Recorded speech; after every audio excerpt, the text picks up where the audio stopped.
साथियों, जय भीम, नमो बुद्धाय। आज हम पहुंचे हैं अबाक्स के कार्यालय में। अबाक्स की बढ़ती गतिविधियों को देखते हुए हम कुछ उस अबाक्स की जानकारियां लेंगे कि क्या उनके उद्देश्य हैं और वो किस लिए इस संगठन को बनाए हैं, क्योंकि पूर्व में आप प्रांतीय महासचिव रहे अजाक्स में। आखिर ऐसी क्या आवश्यकता पड़ी कि हमें इस संगठन को निर्मित करनी पड़ी? दिवेश जी, जय भीम। जय भीम, नमो बुद्धाय। मुंजी, सबसे पहले आपको बहुत बहुत साधुवाद। जय भीम, नमो बुद्धाय। आपको याद होगा कि 1993 में जब मध्य प्रदेश में दिग्विजय सिंह जी मुख्यमंत्री के पद पे आए, तो दिसंबर 1993 में उन्होंने अनुसूचित जाति जनजाति अधिकारी कर्मचारी संघ अजाक्स को मान्यता दी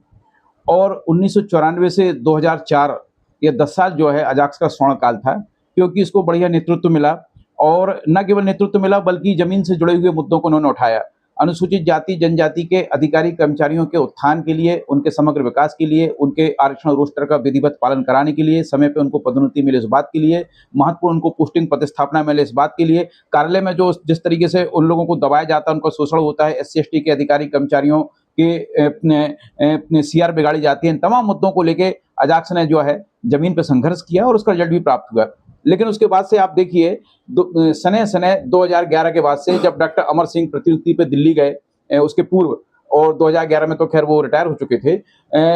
जैसे ही JN कंसुटिया जी के हाथ में अजाक्स की बागडोर आई और अजाक्स में उस तरीके के तत्व जिनका कोई जमीन पे जुड़ाव नहीं था, जो अजाक्स के लोगों को मेंबर नहीं बना सकते थे और जो सिर्फ निहित स्वार्थों की पूर्ति के लिए संगठन का आवरण ओढ़े हुए थे और उस अम्ब्रेला के नीचे अपनी असामाजिक गतिविधियों को और अपने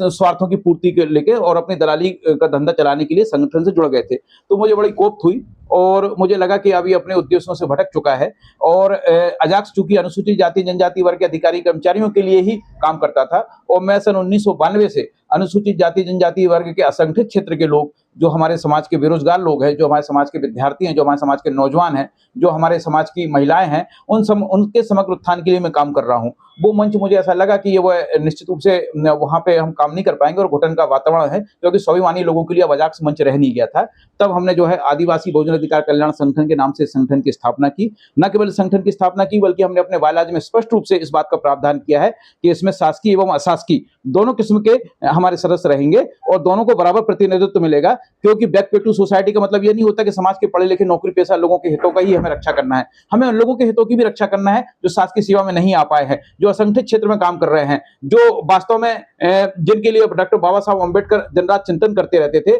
उन लोगों के लिए भी हमने काम करने का संकल्प लिया। और इसका उद्देश्य एकमात्र यही है कि हम अनुसूचित जाति और जनजाति और साथ में OBC जो अन्य पिछड़ा वर्ग है, जिससे हमारी बहुजन की अवधारणा पुष्ट होती है, उनको साथ में लेके हम उनके समग्र उत्थान के लिए, उनके सामाजिक आर्थिक सांस्कृतिक विकास के लिए, उनके सर्वांगीण विकास के लिए, उनके आरक्षण के मुद्दे को लेके, उनके प्रतिनिधित्व के मुद्दे को लेके, उनका जो सांस्कृतिक अवमूल्यन किया जा रहा है उस मुद्दों को लेके, उनके साथ जो गैर बराबरी की भावना का प्रचार प्रसार किया जा रहा है उस मुद्दे को लेके, और जिस तरीके की जो भगवा निजाम है उसके द्वारा सांप्रदायिक सोच के तहत और जातिवादी सोच के तहत इस वर्ग के हितों का पर कुठाराघात किया जा रहा है, इन मुद्दों को लेके हमने जो है काम किया। और आपको पता है कि जब आरक्षण और संविधान बदलने की, आरक्षण खत्म करने, संविधान बदलने की जब पहली बार बात पिछले वर्ष लोकसभा चुनाव के 4 महीने पूर्व दिसंबर में अनंत कुमार हेगड़े पूर्व सांसद कर्नाटक ने की थी, तब हम लोगों ने अबाक्स के बैनर पे उनका पुतला जला के अपने संगठन का आगाज किया था। उसके बाद आपको पता है 1 अगस्त 2024 को सुप्रीम कोर्ट का जजमेंट आया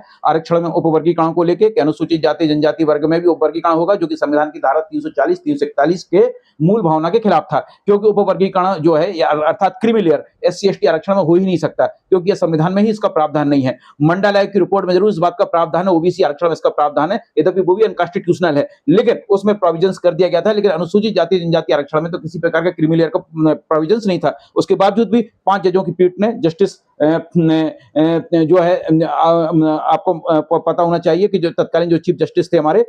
उनकी अध्यक्षता में इस तरीके का निर्णय दिया गया, जो कि दलित समाज को और OBC समाज को और आदिवासी समाज को मंजूर नहीं था। हमने वर्गीकरण को लेकर एक बहुत बड़ा आंदोलन किया, जलपुर को बंद कराया, रैली निकाली, और इसका असर यह हुआ कि यहाँ से जो चिंगारी फूटी वो पूरे भारत में फैली और उसको जस्टिस चंद्रचूड़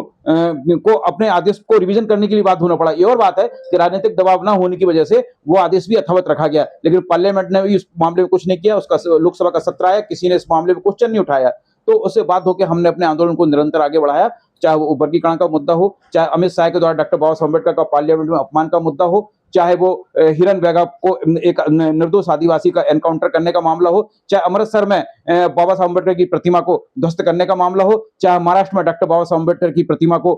ध्वस्त करने का मामला हो, जहां भी जिस तरीके के मामले आए हैं हमारे बहुजन सरोकार से जुड़े हुए, अवाक्स ने वहां पे हस्तक्षेप किया है और अपनी सशक्त उपस्थिति दर्ज कराई है। देवेश जी, अभी मैं वर्तमान में देख रहा हूँ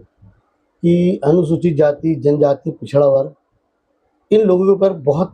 अत्याचार बढ़ गए हैं। कहीं पे आपने देखा कि आदिवासियों के ऊपर मूत्र विसर्जन किया जा रहा है, कहीं पे अपने टॉयलेट के अंदर, अभी गोंदिया का एक प्रकरण मैंने देखा, टॉयलेट के अंदर बाबा साहब की और मक्का मदीना की फोटो लगा के उस पर मूत्र विसर्जन किया जा रहा है। इस प्रकार की मानसिकता से, मतलब ये अबाक्स जो संगठन है, ये कैसे जूझेगा इनसे? इस मानसिकता को हम कब बदलाव ला पाएंगे? बिल्कुल सही सवाल किया आपने मुंजी। दरअसल ये जो हिंदू राष्ट्र की जो जिन लोगों ने परिकल्पना की है, वो हिंदू राष्ट्र का मतलब ही यह होता है कि एक वर्ग विशेष की तानाशाही। यानी जब हम हिंदू राष्ट्र की बात करते हैं तो हम एक ब्राह्मण राष्ट्र की बात करते हैं, और ब्राह्मणों ने अपने को यह मान लिया है कि हमारे द्वारा नियंत्रित सत्ता केंद्र में बैठी हुई है, और आरएसएस से जिस तरीके की नीतियां जारी हो रही हैं उससे इस देश के जो है एकता अखंडता खतरे में आ गई है। और यही कारण है कि चाहे बहुजन महापुरुषों के अपमान का मामला हो, चाहे बाबा साहब अम्बेडकर की मूर्तियों को ध्वस्त करने का मामला हो, चाहे वो आदिवासियों के ऊपर मूत्र विसर्जन करने का मामला हो, और चाहे हमारे वर्ग की महिलाओं के साथ और नाबालिग बच्चियों के साथ दुराचार का मामला हो, इस तरह की घटनाएं बढ़ चुकी हैं। और ये घटनाओं से जूझने का एकमात्र तरीका यह है कि हम अपने लोगों को संगठित करें। और ये आप मान के चलिए कि आने वाले समय में जो है आरएसएस का जो मुकाबला होगा, आरएसएस के जो सांस्कृतिक राष्ट्रवाद का मुकाबला जो है अम्बेडकरवाद से होगा। इस देश में अम्बेडकरवाद ही जो है आरएसएस के जो है जहरीले दांतों को निकाल सकता है और जहरीली विचारधारा को ध्वस्त कर सकता है। ना कोई वामपंथी विचारधारा, ना कोई समाजवादी विचारधारा और ना कोई मध्यम वर्गीय विचारधारा, ये अम्बेडकरवादी विचारधारा ही इसका मुंह तोड़ जवाब दे सकती है। इसलिए इस विचारधारा को मजबूत करने के लिए हम अपने लोगों के बीच में जा रहे हैं, हम अपने लोगों को संगठित कर रहे हैं, हम अपने लोगों को हमारा जो गौरवशाली इतिहास उसको बता रहे हैं और बाबा साहब अम्बेडकर के संघर्षों से प्रेरित कर रहे हैं। क्योंकि डॉक्टर बाबा साहब अम्बेडकर को हम जितना याद करेंगे, डॉक्टर बाबा साहब अम्बेडकर के संघर्षों को हम जितना याद करेंगे, उतना ही हम अपने लोगों को ही उतना एकजुट कर पाएंगे, मजबूत कर पाएंगे। तभी हम इस सांस्कृतिक राष्ट्रवाद से और हिंदुत्व के उन्माद से मुकाबला कर पाएंगे। निश्चित ही अभी इस समय जो है अबाक्स संगठन जो है, जो अनुसूचित जाति, जनजाति, पिछड़ा वर्ग के उत्थान के लिए काम कर रहा है, ये निश्चित ही एक नींव का पत्थर साबित होगा, ऐसा मैं मानता हूँ। और ये संगठन जिस हिसाब से बहुत तीव्रता से अपनी सीमाओं को पार कर रहा है, काफ़ी लोग इस संगठन से जुड़ रहे हैं, तो निश्चित ही कुछ ना कुछ इसका लाभ होगा। और मैं भी ये चाहता हूँ कि इस प्रकार की मानसिकताओं का समाज से जो है कहना चाहिए कि अर्थी उठनी चाहिए, और कहना चाहिए कि हमारे जो अनुसूचित जाति, जनजाति के जो गरीब तबके के वर्ग जो गाँव शहर में जो रह रहे हैं, उनको भी जागृत करने की आवश्यकता है, ताकि वो बाबा साहब के और तथागत बुद्ध के विचारों से वो परिचित हों। तब निश्चित ही हमारे समाज को उत्थान होगा। साथियों, आपने अभी देवेश जी को सुना, मैं आप लोग को बहुत बहुत धन्यवाद देता हूँ। इस पे आप गंभीर चिंतन मनन कीजिए एवं उस पर आपके क्या विचार है, आप मुझे कमेंट में अवश्य बताएं। जय भीम, नमो बुद्धाय। जय भीम।